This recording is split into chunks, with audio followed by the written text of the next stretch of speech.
안녕하세요. 슬기로운 건강생활 주치 가정의학과 전문의 이선빈입니다.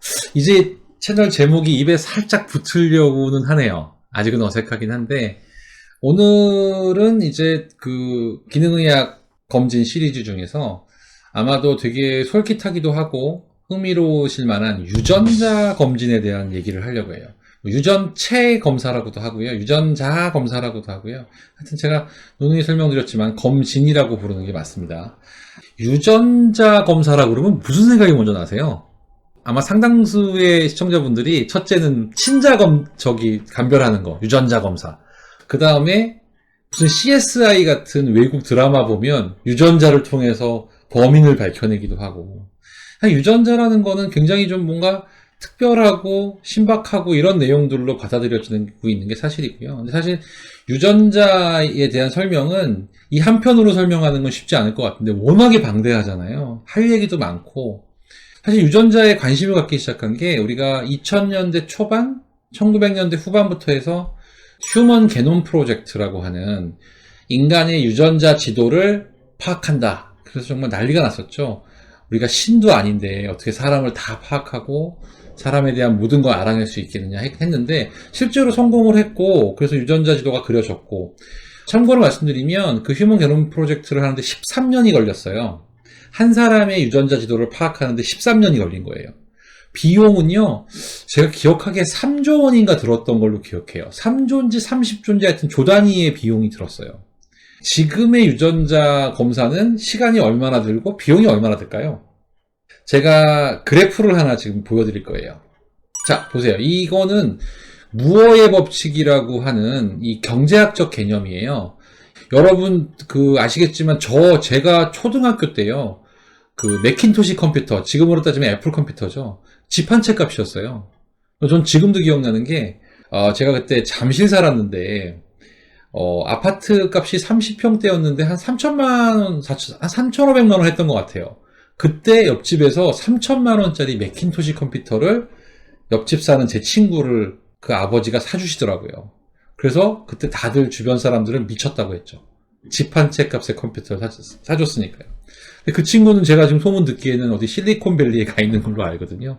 아마 그분의 투자는 잘못된 건 아니었던 것 같아요. 비쌌지만.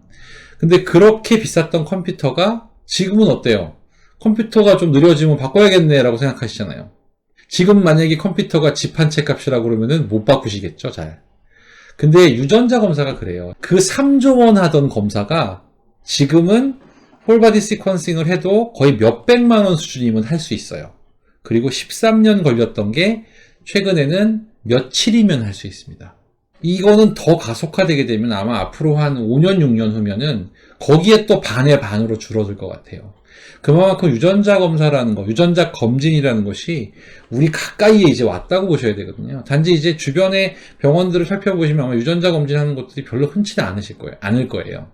그래서 이 유전자에 대한 이야기는 사실 너무 할 얘기가 많은데 그 얘기는요, 저희 슬기로운 건강생활 꾸준히 구독하고 보시다 보면 유전자에 대한 시리즈를 한번 제가 되게 재미있게 설명을 드릴 계획이고요. 오늘은 그냥 검진이라는 측면에서 역시 결과지 보면서 간단하게 설명을 드리려고 해요. 우선은 하나 알아두셔야 될 건 여러분이 유전자의 이상이라고 했을 때 그 이상과 지금 병원에서 하고 있는 검진은 조금 다릅니다. 우리가 유전자에 큰 이상이 있으면 어떻게 돼요? 태어나기가 어렵습니다, 이미. 그러니까 자연 도태가 되는 거죠, 유전자에 문제가 있을 경우에. 근데 유전자가 조금 다르게 태어나는 경우들이 있어요. 무슨 얘기냐면요, 백인하고 흑인하고 아시아인의 피부색을 결정하는 것도 유전자거든요. 하지만 백인과 흑인과 아시아인이 어느 인종이 꼭 우수하다고 얘기 못하죠. 하나만 더 예를 들까요? 한국인은 곱슬머리가 우성일까요? 직모가 우성일까요? 곱슬머리가 우성이에요. 곱슬머리가 60%대 후반 정도 되거든요. 그러니까 곱슬머리인 사람이 더 많은 거예요. 근데 그럼 직모인 사람은 뭐가 문제가 있나요? 그건 아니죠. 하지만 이렇게 통계학적으로 분석을 해봤더니 예를 들면 곱슬머리인 사람은 이런 병에 더 잘 걸리더라. 직모인 사람은 이런 병에 더 취약하더라라는 데이터가 지금 쌓이고 있는 거예요. 그래서 그렇게 검사하는 방법 중에서 이 유전자를 보는 거를 SNP라고 해요. 싱글 뉴클레오타이드 폴리모피즘이라고 하는데 전문가들은 이걸 스닙이라고 부르죠. 이 스닙이 있고 없고에 따라서 어떤 질병에 대한 감수성이 좀 달라진다. 이렇게 보시면 될 것 같습니다. 어렵죠? 유전자는 쉽게 설명드리기는 쉽지 않아요. 쉬운 거는 뭐 친자 감별하고 CSI에서 범인 찾는 게 쉬운 거죠. 오늘 여러분들은 과연 지금 이 상황에서 어떠한 유전자 검진을 하실 수 있는지 제가 한번 소개를 시켜드리려고 합니다. 자, 결과지를 한번 볼까요? 자, 검사 결과지인데요. 재밌는 문구가 하나 있어요. 당신의 변하지 않는 이야기가 당신을 변화시킵니다. 유전자는 바꿀 수 없잖아요. 다 아시겠지만. 유전자는 변하지 않는데 유전자가 발현이 안 되게 할 수는 있어요. 그러니까 존재는 하지만 실제 내 몸에 영향을 덜 주게 할 수 있다는 거죠. 사실 유전자 검진을 한다고 해서 뭐 전체의 유전자를 다 보지는 못합니다. 그러면 아마 검사 비용도 비용이지만 실제로 유전자에 대한 설명을 하는 데만 아마 한 일주일 걸릴 거예요. 한 사람당. 다 설명을 드릴 수가 없죠. 그러니까 가장 많은 분들이 관심이 있는 부분에 대한 유전적 성향만 보는 검진의 하나의 뭐 프로그램 또는 상품이라고, 제품이라고 할 수 있는 거죠. 그래서 첫째는 그 13가지의 암에 대해서 봐요. 여기 보시면 빨간색으로 된 거는 이제 집중관리, 좀 평균적인 한국 사람들보다 리스크가 높은 부분의 암을 표시하고요. 이게 관심관리라고 된 것은 평균적인 한국 사람과 거의 유사한 정도의 위험도를 가진 암, 그 다음에 이 녹색으로 된 거는 평균적인 한국 사람보다 좀 안전한 쪽에 들어가는 암을 보여주고 있어요. 이건 물론 이제 특정 어떤 분 개인의 검사 결과니까요. 이건 일반화시킬 수 있는 건 아니고요. 이렇게 빨간색에 있는 암이라고 하더라도 꼭 이 암에 걸린다는 것이 아닙니다. 확률이 조금 높다는 것이고요. 이렇게 녹색이 있다고 해서 안 걸린다는 게 아니고 조금 확률이 낮다는 겁니다.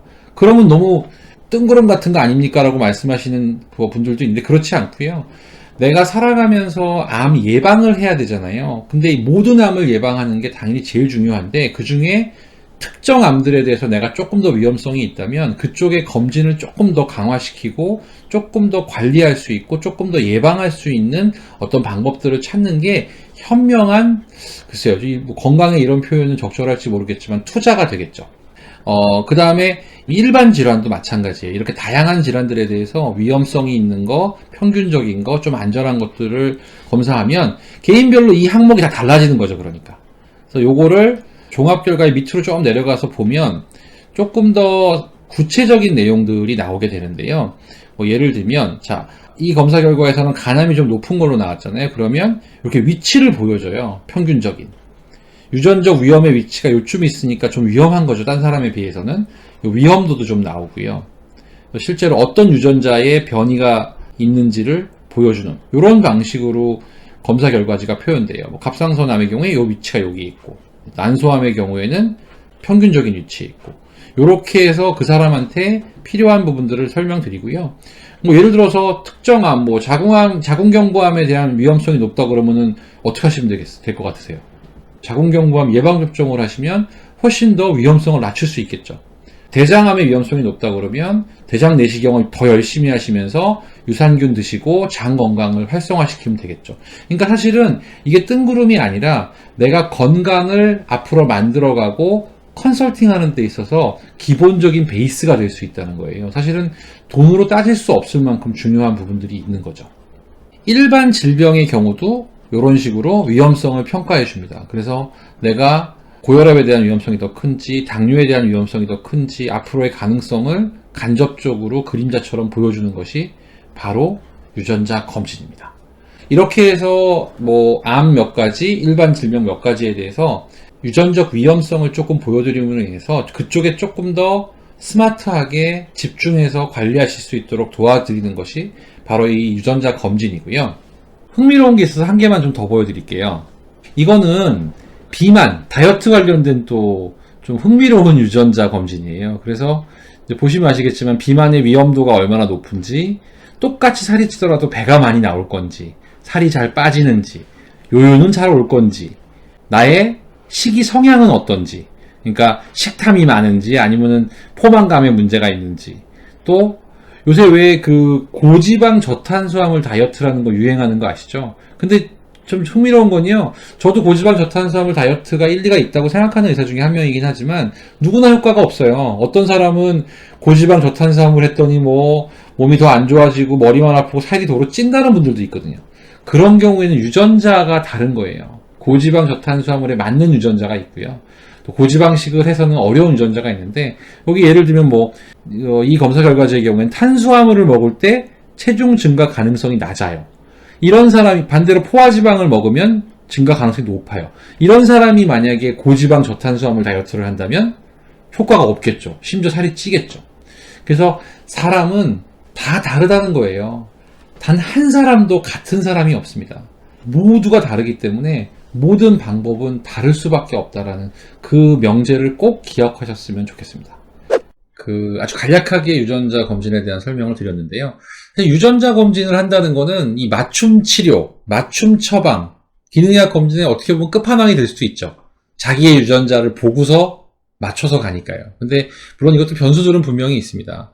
제가 몇 편에 걸쳐서 사실 모발 검진, 지연성 음식 알러지 검진, 유기산 검진, 또 유전자 검진, 마지막에 또 다이어트와 관련된 유전자 이런 것들을 보여드렸는데 이런 것들이 이제 합쳐졌을 때는 굉장히 파워풀해집니다. 서로서로 간에 유기적인 관계들이 있기 때문에. 그래서 나를 알아야 된다는 걸 꼭 명심하시면 좋겠어요.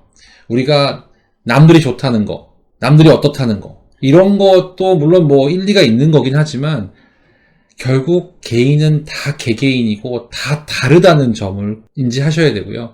원래 맞춤 양복이 제일 나한테 딱 맞는데 맞춤 양복이 조금씩 줄어드는 이유는 그냥 편리함과 내 몸을 갖다 맞추는 형식이 되는 거거든요. 근데 건강만큼은 나한테 딱 맞는 나를 위한 것들이 가장 중요하지 않을까라는 생각을 해보게 되고요. 그래서 이러한 검진들이 좀 맞춰졌을 때 굉장히 나를 알기 좋게 되고 나를 알게 되면 내가 앞으로 어떻게 건강을 챙겨나가야 될지에 대한 나만의 팁 또 전문가의 조언들을 들으실 수 있다는 설명들을 좀 드렸고요.